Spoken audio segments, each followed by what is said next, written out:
We're in the middle of a 17-year cicada hatch.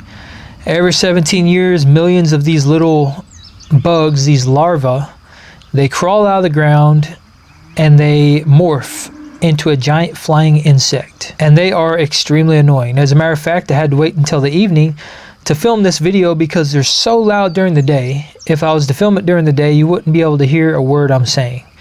It's no joke. You can probably still hear them in the background a little bit if you listen close enough, because they're still screeching back there a little bit. But it's all because of these little guys right here. These little locust looking things. And yes, my fingernails are dirty. Don't judge, I'm a hard-working man. But these little guys right here, and they got me thinking about something. These things live 17 years underground. They morph into these flying bugs. All right, so they spend their entire lives underground in like the worst scenario, basically. And then they get wings, they can fly around, and they can basically go anywhere they want in the world after 17 years, and they only live a few weeks after they morph into this flying bug. After all that time. And, you know, it kind of reminded me of our lives. We grow, we sprout our wings, and the sky's the limit. If we can dream it up, we can make it happen. But the problem with that is that a lot of us don't do that. And I think about that, and I think about these little guys here and the first people that would have been here long before us, what they must have thought when these things hatched out for the first time after being alive 17 years, and they're screaming throughout the day, just deafeningly loud, what they must have thought. Because it basically sounds like banshees. It sounds like screaming banshees. And I can only imagine that they thought the world was coming to an end. Like it's basically apocalypse. When these locusts and these cicadas hatch out, that's biblical stuff. They're taking over. You hear the screeching in the background. It was probably terrifying. Maybe it wasn't. I mean, I'm just guessing, but I would think it probably would kind of freak you out a little bit if it's the first time you're hearing that stuff and there's nobody around to tell you what's going on. So you kind of have to figure it out on your own. And that made me think about like a lot of the things that we believe that aren't true. And I would say one of the biggest things that we believe that isn't true is the fact that we have to work our entire freaking lives and basically work the best years of our lives away chasing money, something that really even shouldn't even have value if you really think about it. Like, why are we after gold? Why does gold have value?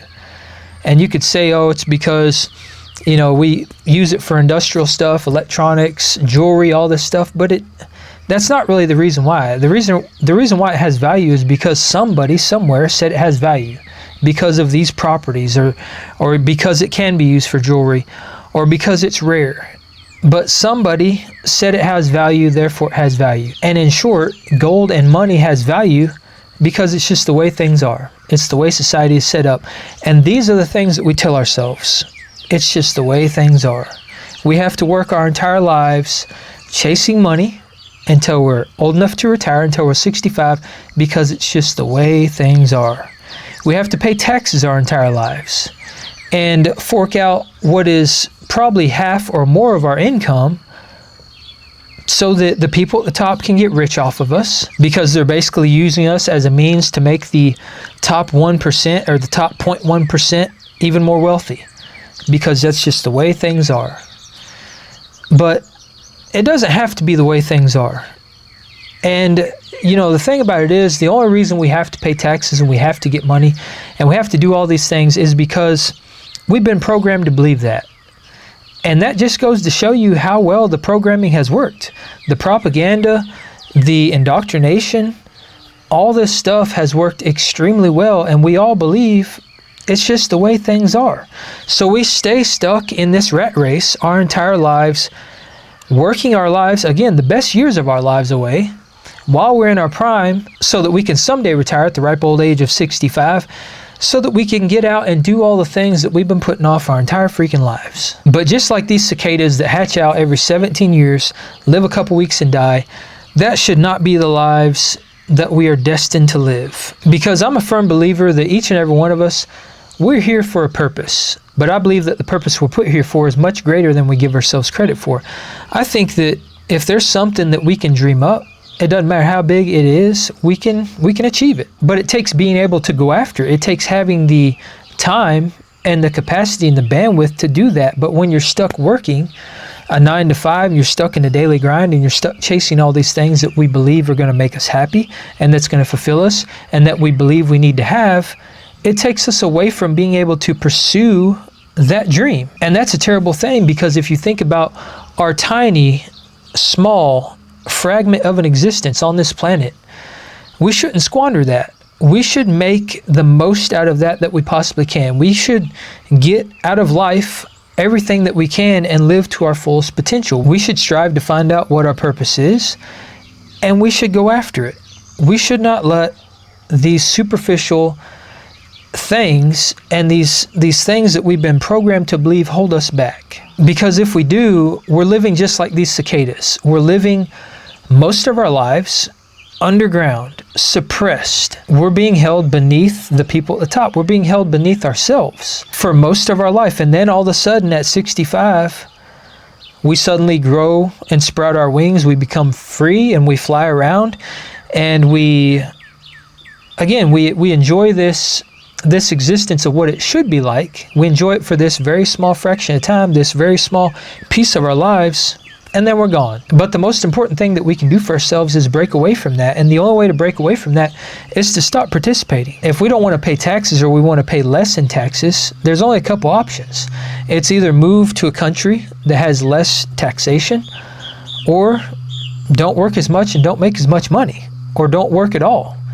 Don't buy as much stuff. That's less stuff that you're getting taxed on. These are the only options we have. And in both cases, it basically means not participating. Because if you leave the country, you're not participating in this country. Therefore, you're not paying this country's taxes. And if you work less or you don't work at all, then you're not participating. I personally chose to get out of the workforce. I chose not to participate. I retired myself out at 39 because it got to the point where I just started seeing these things. I started seeing things for what they are. All these things I'm talking about here, I started realizing that. I started realizing that I was going to work my entire life away.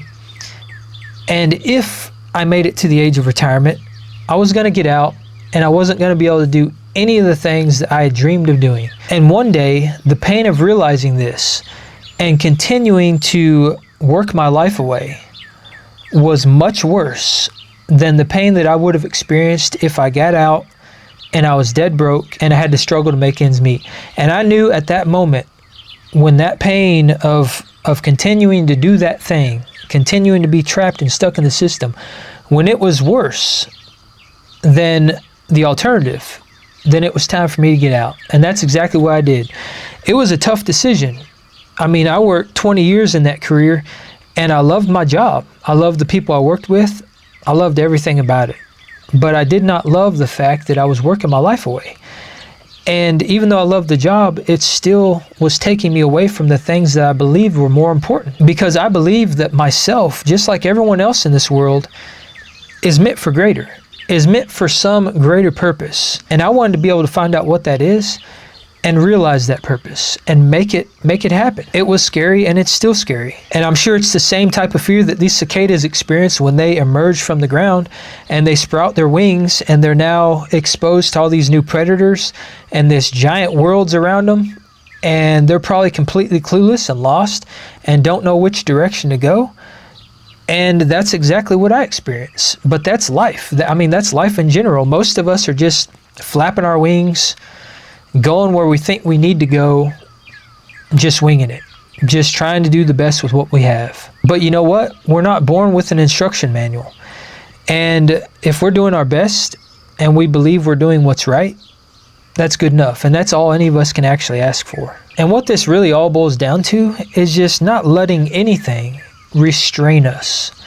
If there's people in our lives that are holding us down, toxic people, or people that just drag you down and don't allow you to reach your full potential, those people don't deserve you. They don't deserve to be in your life. And by cutting them out, it's going to remove a ton of stress from your life and is going to free up the mental capacity that you need, and probably the free time that you need to go out and find the people that you actually resonate with, that resonate with you. And it's also going to give you the space that you need to do things for yourself, because that's another problem, is a lot of us, we live for other people. We don't focus enough on ourselves because we're told that we're being selfish when we do that.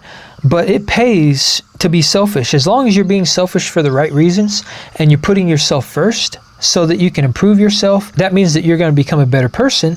Therefore, what you put out into the world is going to make the world a better place, and you're going to show up better, not only for yourself, but for the people around you. So by being selfish and putting ourselves first, it's not a bad thing. And it's something that we should focus on doing much more often than we do. We should 100% dedicate time to ourselves. That way we can understand and realize what is actually important to us. And I think when we do that, most of us are going to find that it's not working your entire life away. It's not chasing money. It's not all these things that we're led to believe we need. Most of us are going to find what's actually important is our time, is our peace, is us being able to live life on our terms and go after the things in life that we want. It's getting to the end of your life and not having any regrets. Not looking back and wondering what if. It's the people we surround ourselves with. It's the legacy we leave behind. These are the things that are important. And don't get me wrong, I realize that jobs and working is important. You have to have jobs, you have to have workers, you have to have money, and all this stuff for a functioning society like we have. I get it. And not everybody can just ditch their job and not work. I know that we all have responsibilities. We have families to take care of. We have bills to pay. That's just the way things are, right? It's just the way things are. There's another one of the things that we've been led to believe, but it is true in a lot of cases. But for most people, maybe it's not about getting out completely and not working, because I know that's not plausible for a lot of people. Maybe it's just about needing less, because the less things you need, the less you have to work. I was watching a YouTube video last night. This dude was living out in the middle of the woods on like 30 some acres. It was all paid for. He was off the grid. He didn't have to pay for sewage, electric. I think he was paying for like a landline phone, and that's it. And he was buying food and stuff like that. I think he had a dog. He was buying dog food as well. And he said his monthly living expenses was $140. So think about that. And again, I know not everybody can do that. We can't all live that extreme. We can't go off grid and, live on $140 a month. But it just should show you what is actually possible. Because when we bury ourselves in debt, and we have cars and cell phones and internet services and streaming services and a $300,000 or $400,000 house, and we buy designer clothes, and we surround ourselves with all this superficial materialistic stuff, and we buy into this consumerism mindset, we're trapped. And that's exactly what they want, because the programming has worked. This is how they keep us trapped. This is how they keep us underground until the 17 years is up and we're able to surface and spread our wings for a couple weeks until the end arrives. It's just the way things are. But just remember that it does not have to be. Think outside the box. Think about ways that you can save money and get the most out of your life. Because all of us deserve that. Don't buy into this programming that leads you to believe that you have to be trapped, and that you're never going to realize your dreams. You're never going to see them come true because you have to stay stuck in this system. Don't be a victim of it. Don't believe the lies that we're fed. We're fed so many lies. Lies about so many things. I mean, way more things than I'm going to get into in this video. But when it comes to our daily lives, we've been lied to about every freaking thing. I mean, it's pathetic. But in our modern world, it's just the way things are. And I'm going to keep coming back to that because it is just the way things are. But again, it does not have to be. We all need to break free from this system. We need to realize our true potential. We need to figure out what's important to us, and we need to go after it. I deserve it. You deserve it.